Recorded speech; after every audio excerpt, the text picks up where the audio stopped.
ये मटेरियल इस्तेमाल करके कंक्रीट के कार्बन फुटप्रिंट में कमी लाई जा सकती है।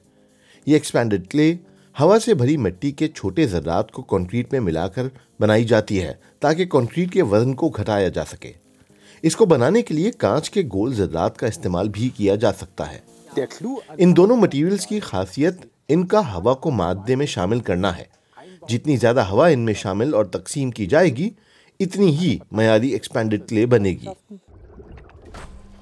इस इंफ्रालाइट कंक्रीट का वजन इतना कम है कि ये पानी में तैरती है। म्यूनिख की बुंडेसवेर यूनिवर्सिटी में क्रिश्चियन थैनल की टीम इंफ्रालाइट कंक्रीट बनाने के फॉर्मूला का तजुर्बा कर रही है। इसमें पहले क्ले को फुलाया जाता है और फिर इसमें पानी और सीमेंट मिलाई जाती है। इस आमेजे का वजन आम कंक्रीट के वजन का 1/4 भी नहीं, और चूंकि ये इतना हल्का है, इसको तामीराती कामों में इस्तेमाल करना ज्यादा मुश्किल है। लेकिन क्रिश्चियन थैनल की टीम इससे मुतमईन है।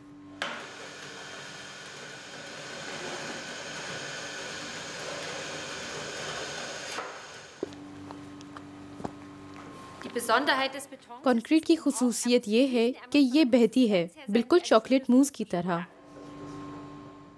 इस कंक्रीट से ऐसी दीवारें तामीर की जा सकती हैं जो बेहतरीन इंसुलेशन फराहम करेंगी।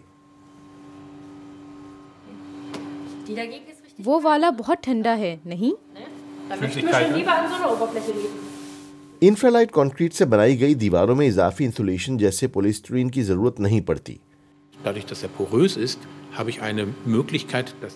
इस कंक्रीट में सुराख होते हैं जिनसे कार्बन डाइऑक्साइड इसमें दाखिल होकर कैल्शियम हाइड्रोक्साइड के मॉलिक्यूल से जुड़ जाती है। इस तरह इस कंक्रीट को बनाने के दौरान कार्बन डाइऑक्साइड के इखराज की कुछ हद तक तलाफी हो जाती है। इंफ्रालाइट कंक्रीट में मौजूद सुराखों के जरिए इसमें ग्रीन हाउस गैसेस का भी इंदराज होता है।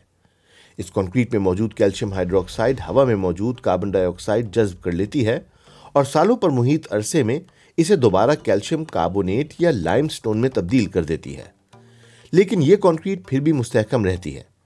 ये टीम स्कैनिंग इलेक्ट्रॉन माइक्रोस्कोप के जरिए इस बात का मुशाहिदा कर रही है कि इस कंक्रीट में किस तरह सुइयां बन और आपस में जुड़कर इसे मुस्तहकम बनाती हैं।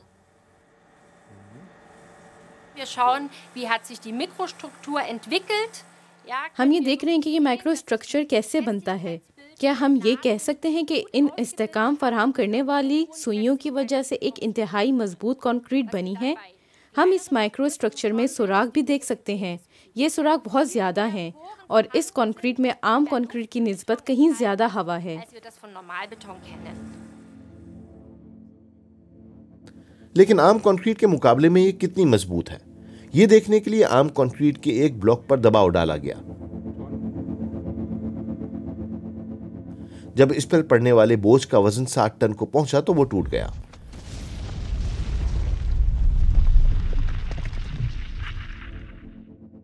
अब अल्ट्रालाइट कंक्रीट की बारी है।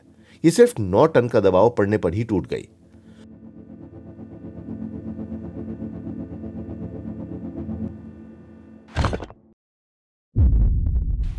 आम ईंटों के मुकाबले में इस कंक्रीट का अमूमी ढांचा ज्यादा मजबूत है। जिस तरह दबाव पड़ने पर इसकी शक्ल तब्दील हुई, इससे जाहिर है कि यह काफी मजबूत है। इसे उन इलाकों में इस्तेमाल किया जा सकता है जहां जल्जला आने के इम्कानात ज्यादा हैं।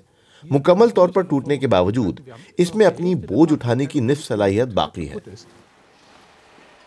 क्रिश्चियन थैनल का कहना है कि यह घरों की तामीर के लिए मौजू है, लेकिन पुल और ऊंची इमारतों के लिए नहीं।